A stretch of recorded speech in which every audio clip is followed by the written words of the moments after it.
Welcome everyone to Season 4, Episode 5. Let's get straight into it. So, bar and scores. Bar, we're at a state where we're finishing off the remaining smart contracts, which is mainly for things around liquidity. And once that's completed, that really marks the end of, I'd say, the smart contract development process. As I said before, a lot of the contracts were already done a couple of months ago, but really just getting the last bit of the contracts done for the updated specification was important. Which rolls on to the next point, which is we're getting feedback from investors and advisors this week about the spec that we have and kind of like the holistic game plan. And that white paper will be something really important and crucial in terms of the project itself, because it will really go into detail about the work we've done with the infrastructure, how we plan on releasing the credit score, how the credit score works, the different use cases for reputation, how we plan on going to market with it. So it's a pretty comprehensive 15-20 page document. With the contracts being finished off, that then lets us get to the more exciting stage of actually integrating the contracts into the entire stack of things. So you have the smart contracts, then the data team / backend, and you've got the actual backend which pipes the data, and you have the front end, and of course you've got the risk accompanying all of the components. So we've kind of got 4 or 5 different parts of the stack, and pulling them all together is what will be really crucial, but gets us to the point where we can actually get the alpha live. So alongside that is, of course, building out this comprehensive risk framework, which Kale will be touching on, and then the emissions / reward schemes for both borrowers and lenders. So that's kind of like where we're at conceptually with bar. The key milestones to the alpha, which is the first stage, is the full stack integration of the contracts and the Merkle root being published on mainnet on the chain that we're using with the multi-signature infrastructure. So that's really the state of bar. In terms of scores, we've got the Discord GM bot running and stable, which has been fun. We've got scaling custom score infrastructure in motion. So with that, we can reduce the time to go to market with the score, which means we can start building up our score library. And as we start being able to scale scores more, we can then therefore scale our outbounds and start to process more score integrations, which is where thematically Liam and I are focused in on. And then of course, scaling out infrastructure to handle more scores. As soon as we try and do something new within our stack, it kind of ends up breaking things for some reason. So figuring out those kinks right now is really important, because it means that like when it's actually go time, we've kind of battle tested a lot of the stuff we've built so far. So that really kind of marks where we're at in terms of like product wise with borrow and scores. Some other things, shout outs. Kale been working incredibly hard to get that risk framework in shape. It's been insane, the level of detail he's been going through to like modeling slippage on different dexes and really like understanding the structural nuances of the market. So like to put in context, the work that Kale is doing is kind of what Gauntlet does and charges a lot to Aave and Compound for doing. So it's pretty decent. And then Gabe and Yark for pushing really hard on the remaining smart contracts. There's been a massive thing to get that done, because without their work, everything else gets blocked. So thank you for really pushing hard and getting that through. And then yeah, Kyle smashing out the last bit of that Discord bot. It was a lot harder than we anticipated and very frustrating near the end for from an engineering perspective, but I'm glad we got there. Challenges, hiring, maybe still kind of determining stuff around team capacity, and bar only makes the work multiply. So just kind of planning a bit in the future of like what critical roles do we need. And then as mentioned before, tax and compliance work. Want to get that rounded off before the team retreat / end of month. So that's it on my plate. I'll pass it over to Gabe. All right, thank you. Hello, everyone. So Cameron already covered a lot of our updates on the engineering side, but I'll quickly skim through as well.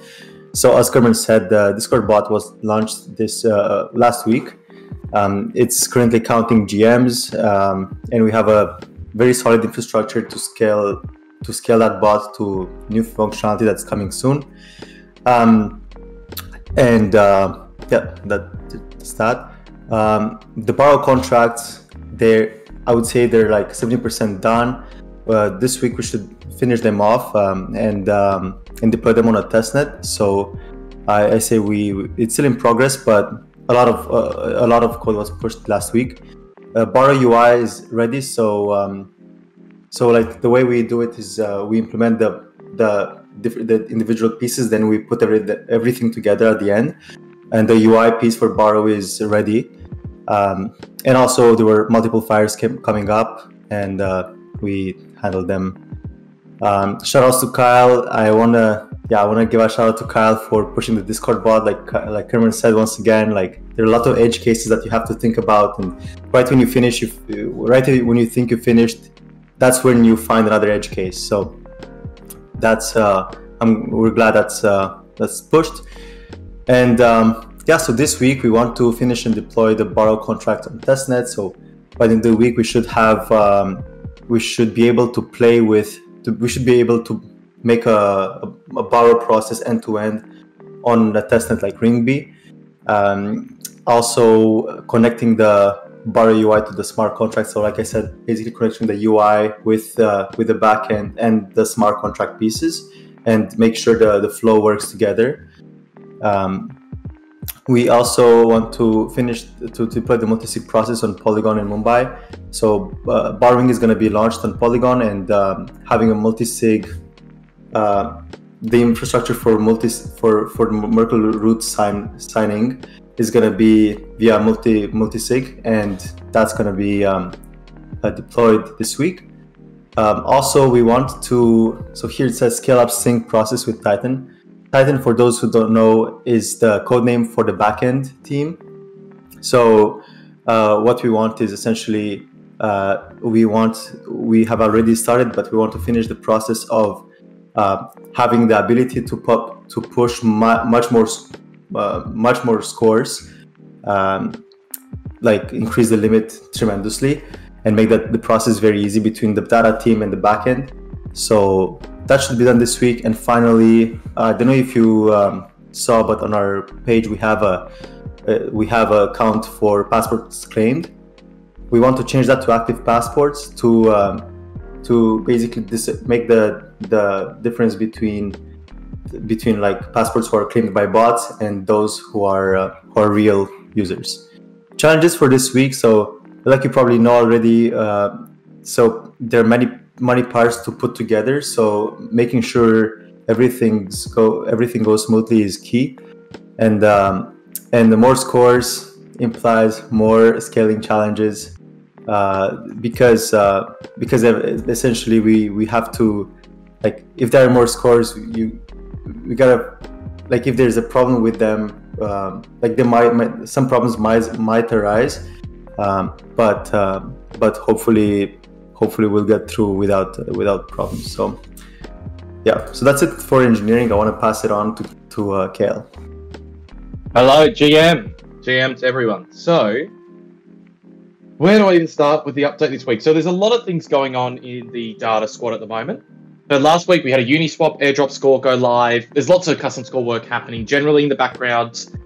We released internally our MVP of the new custom score infrastructure. What we're trying to do is migrate to a more scalable language, a more scalable framework, a more scalable infrastructure, so we can reduce costs, develop a little bit quicker. It's actually got an internal release, so we've got Stuart building into it, and Diego's going to start porting some old systems into it. It's very, very exciting. And other than that, it was like porting over the POC of the credit score into that new infrastructure, and we developed the initial framework for these risk simulations. So I'll kind of touch on those as I go through this. For this week, we're going to release a couple more custom scores. There's a little bit of CI/CD and orchestration we need to do with the new infrastructure, and there's more simulation components that we need to produce. So I'll kind of touch on some of these things because everyone's talking about them, and I didn't put them in any serious depth on this slide. On the scale-up sync process, so yes, Titan is the nickname for the data people internally. The scale-up sync process, we haven't got that listed here, but that's something else we're working on, which is to Kyle and Gabe's point, we were producing scores that were maybe a few gigabytes, and then all of a sudden we released a new score which was like 10 gigabytes. So all of a sudden we like 10x our data volume. So it's like, okay, how do we scale things? How do we not make it so slow? How do we make it sure it's maintainable? So that's other stuff we're doing. And then on the risk simulations, to Kerman's point, yeah, we're simulating very low level interactions. We're starting to simulate slippage. We're starting to simulate, you know, these logical behaviors that agents take and stuff like that. So it's super, super complex. And it's a hell of a lot of work. Other shout outs. So data team, on that same point of everyone working hard, everyone in the data team is working super hard. Everyone is like putting their nose to the grindstone and getting stuff done. So big shout out to them for working so hard and taking a lot of ownership. And then Liam. Liam's been working really closely with Kirsten and with Stuart in refining our process to try and get faster and more efficient and more stable. And it's looking awesome from an outsider's perspective. So big shout out to Liam for that. Last kind of point on challenges. One thing that we're focusing on at the moment is this roles and responsibilities. Up until now, we've kind of just been this pool of resourcing, solving problems. But where I want to get to is making sure that everyone in the squad has their own piece that they own. And we're starting to do that with Diego taking over a lot of the infrastructure on the custom scores, Kirsten building a lot of scores, and Stuart taking a lot of ownership over risk and things like that. That big challenge of how does everyone own something and how do we all build out those like personas of what people are specialists of within ARCx. Anyway, that's my update. It's over to Liam now for business development. G'day. So last week, I think just to preface, like I'm sort of separating what I'm doing into kind of two hats at the moment. So just like figuring out what direction on scores, what content we need for the coming weeks, and then there's also the integrations, which is just going out and talking to projects and getting them to integrate with Score API by figuring out what they want to do and offering our infrastructure into that. So really last week we tried out a Paraswap airdrop case study. We did get some inbound for a case study. I'm not sure if it was related, but I'm just going to say it was to make myself feel good. And then we have also released the Uniswap airdrop score, and based on the inbound that we got 51 new passports claimed. So I think a big learning from last week is that the market sort of made a turn now, but last week it was still a downtrend. What we're going to start to do is adjust how we approach it and take a little bit more of a fast fashion approach, I would describe it as, where we find pockets of sort of trending communities that are independent of the overall trend, and we sort of target them. So this week we're going to try a new approach. So we're going to look at some hot NFT projects that are listed on the right, Crypto Covens and Azuki, I think it's called. So this is what the kids are into right now. So that's what we're going to build a score for, and just drive relevance there. So yeah, and then in terms of integrations for last week, we built out a proper pipeline, working more closely with Kerman now to figure out what levers we have to communicate and get relationships with projects. And Hugh has been helping with some sales collateral development as well. So in terms of what I'm doing this week on the integrations front, taking an approach where I'm just looking at 4 projects that we want to make contact with and just getting really deep in their communities, gathering context, and then figuring out how we might position Score API if it makes sense for them. Then shout outs for Kirsten. So Kirsten's doing an amazing job at ramping up. I've been like just blown away by all the context and everything. Like it's can get pretty complicated with all the moving parts, and she's just doing such a fantastic job. And then also a shout out to Hugh, who's has helped a lot so far on the product marketing side of things and developing out marketing collateral. The challenge is it's just laser eyes on first integration for Score API. So that's everything from me. I'll pass it over to Hugh. Hey everybody. Quick update from me. Last week we put out a second draft of the white paper. So that's going through a round of feedback at the moment. And we're looking to incorporate a lot of that feedback this week and just take another turn on that. The second part here, we installed Discord bot as mentioned. So now the goal from product is really to test over the next few weeks what people like, what people dislike, and get an understanding of where we should be investing more in the future. Thirdly, we started spec on the next evolution of Discord bot, and this is the big one where we can integrate the scores with Discord. And so what this can unlock, which is really, really interesting and really cool, is score gated channels.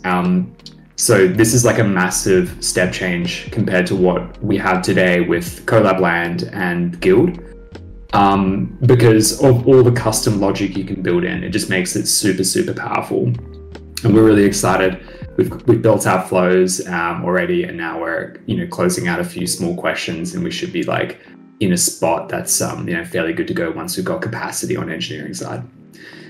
Beyond that, put together some QA test cases in preparation for our next release. Had a bit of time, so we spent a bit of time looking at competitors, getting a better sense of where the market is and where it's moving.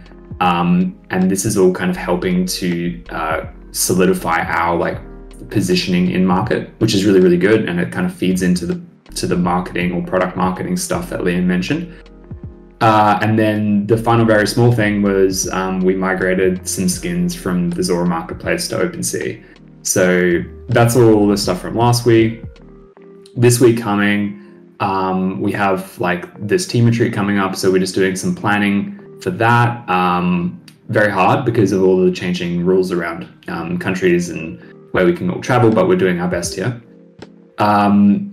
Want to finalize that product marketing doc and then use that in some conversations that we'll be having upcoming with different protocols. We want to get to a point where we can start sharing out the white paper again to after a round of feedback, close out some questions from the Discord bot spec, and then as we have a bit of more time, just going into some low-hanging fruit on product, so improving sharing and improving top level nav, and that will be mainly it from my end.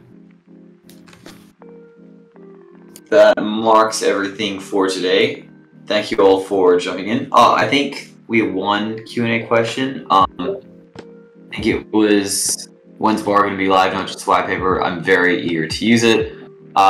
We're tentatively looking at roughly the end of Feb / start of March, but it really just depends on how the integration of the contracts with everything goes together. So our full focus is into getting that live. So when it happens, we'll definitely be letting people know that it's happened.